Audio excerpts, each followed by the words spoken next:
Hey everybody, it's Coach Vera again, and I'm coming back to you with the last installment on our talk about growth and development. So we know all week we've been talking about growth and development, and as promised, I'm coming back to you to talk about growth and development, and today we're talking about evaluation. So just to give a recap for those who didn't catch me for the beginning of this week, we talked about learning. Learning is the gateway. Learning opens up you're growing and you're developing and what you want to do. Learning teaches us. Learning is gaining a new skill, a new method, a new way of processing things, a new strategy. Learning is the way that you open up things. Then we talked about development. Development is when you take what you've learned and you give it life. You put what's on the paper, what you've got in your brain, what you've gone to school with, all the training, and you start to develop it into something. You actually take all of that learning and you give it some kind of shape, you give it a form. So you go from learning to development. Then we go into implementation. Hey, a good idea is just a good idea. Development is the idea process. Development is creating a model. Development is taking what you've now said, hey, I've learned all this. Now I have a great, and then you give it an idea, boom, the light bulb comes on. But you can't just have learning and development without implementation. So the third piece of this was implementation. So now we need to take learning, development, and implementation.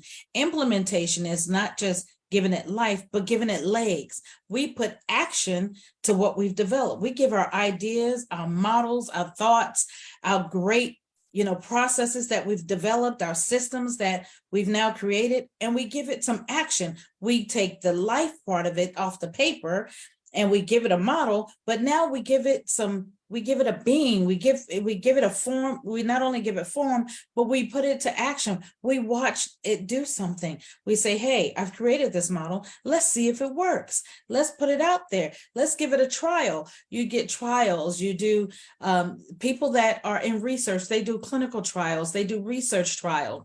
Those of us who do systems and processes, we do a trial of a new system. Again, talking about when I did the Lean Six Sigma and I created a new system and a new process in my office, I said, okay, let's try this new way of doing something for at least 2 months, and let's see if it's streamlined and if it created a new efficiency. I wanted to streamline an order entry process, a way of getting things into the research lab. I wanted to make it quicker. I wanted to make it more efficient, but I wanted to make sure that we were getting the products and services inside. I didn't want to change the cost factor. That wasn't a problem. The cost wasn't the problem. It was the length of time it was taking to get things in. So I created a system that would reduce the bottleneck of ordering and getting the supplies inside.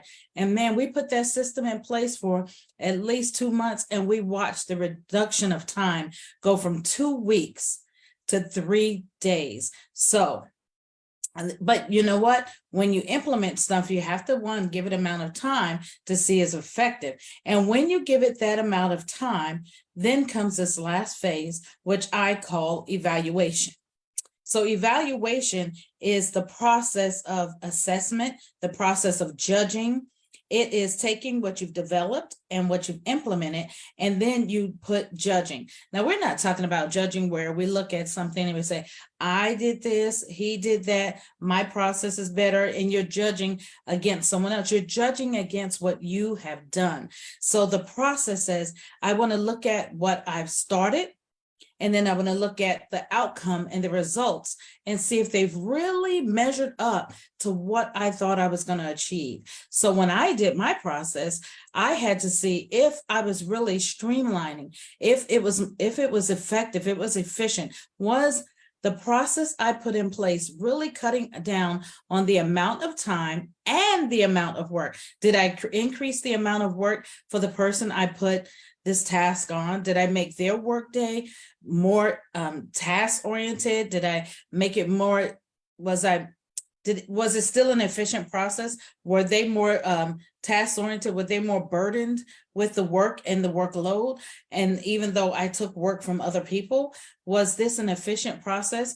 And actually, the person I gave the task to, they were so organized. They are so efficient at what they did. They created a system within that system that made it such a smooth sailing and a smooth flow of process that it was a great system. So we were able to measure. So when you evaluate, you also have to have something to measure against. You need to measure it against whatever you're changing and whatever you're looking forward. Are you getting the results that you expect? Are you getting the results that you want to see? So have a system of measurement and evaluation. And guess what? If you're not getting the results you need, you can always, the assessment and evaluation process is the time that allows you to go back and say, okay, this is not quite what I want. This is not quite the results I expected. It gives you the time to go back. If you need to learn something else or learn a new strategy, if you need to not maybe go back to step one, but maybe you need to go back to step two and develop something else within there. You may not need to redevelop the whole process, but develop just one little thing. You need to tweak something in that process or that method or the strategy you're doing. But the evaluation and the assessment is very essential to growth and development because it allows us to measure. It allows us to see outcome and results, and it allows us to go back. And if we have to make an adjustment, we make the adjustment, we develop, we implement again, and we start the process of evaluation again until we get the results, and we keep going. And we continue this process again and again until we keep going. And I just wanted to share this part of growth and development with you because one, we never stop learning. We never stop developing as long as we're alive in this body. I mean, we shouldn't because we're human and we're always going to learn. We're always going to continue developing. We're always going to continue growing if you have an open mind. Don't be closed mind. Continue to allow yourself to grow and develop. And then if you're in the evaluation phase and you don't like your outcome and your results, this is a time to be so thankful that you can go back and make adjustments. You can go back and do things a little different. You can make some tweaks. You can make some adjustments. You can go back and fix it. And then you can re-implement it. You can say, wait a minute, this is not quite the way we wanted it to look. Let's make some changes here. So I loved sharing this with you this week about growth, development, learning, development, implementation, and evaluation. Those, I think, are such crucial stages. I mean, there's other things we can throw in that mix, but for me, these are the crucial things that I put in step when I am looking to do any process. Hey, this is Vera Sadler. Reach out to me in my DM if you need any help with your growth and development process or getting down the road. This is Vera Sadler from VLS Coaching. I am here for you. Reach out to me if you need help. If you're stuck in any phase of your process, of your projects, or just getting to your purposeful life, reach out to me, DM me, or you can contact me at 469-369-2610. I am here to help you make sure that you live a purpose-filled life and feel empowered to be the best that you can be. Talk to you soon. Catch me next week to see what else we're talking about.